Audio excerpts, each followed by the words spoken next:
Alô, Branco Bilho, vamos lá.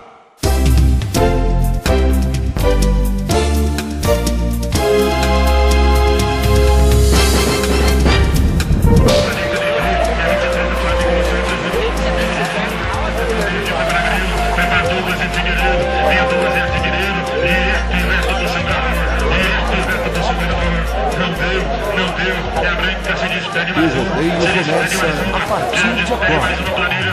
Seu moço, bem-vindo ao chão preto da fertilidade, a festa perdida dos corações.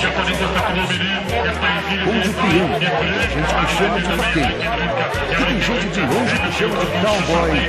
É solitário como o sol que vive longe da terra. Aqui se ouve bem, se enterrar no céu, e principalmente se aconselha na terra. Seu moço, essa é a lei daqui. Eu gostaria de dar o céu para o mundo, mas aqui não é no chão que se conhece o limite. E só quem sabe o que é elegância é que saberá ver o mundo do rodeio.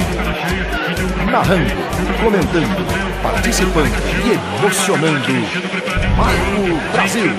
Alô, meu povo! Com o peito aberto e o coração cheio de amor, cheguei novamente. Nesse momento, o mundo do rodeio para começar a festa de rodeio. Sem muito blá blá blá, convido meu companheiro Pica-Pau. Chegando por ali também o presidente do pé quente, o presidente da festa de rodeio. Comissão organizadora, senhores tropeiros, rainha princesa, equipe Charlie escorrega vindo por ali também.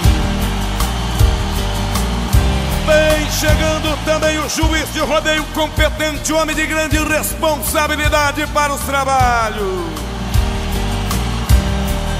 As bandeiras que vão tremular também na festa de rodeio, as bandeiras dos meus estados. A bandeira nacional vem chegando também. Agora eu convido, o povo brasileiro vai aplaudir os melhores cowboys em touros e cavalos do meu Brasil. Modalidade em touros à minha esquerda, modalidade em cavalos à minha direita. Juntamente com ele as cowgirls que vêm para os trabalhos. Aí vem eles, meu povo, chegando para os trabalhos. Uma salva de palmas, mais palmas, mais palmas para os artistas.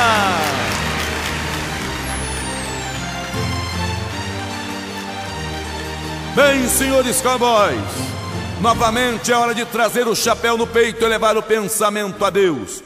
Porque a senhora Aparecida chega novamente com seu manto sagrado para proteger o nosso povo em mais uma etapa de nossas vidas, em mais uma missão.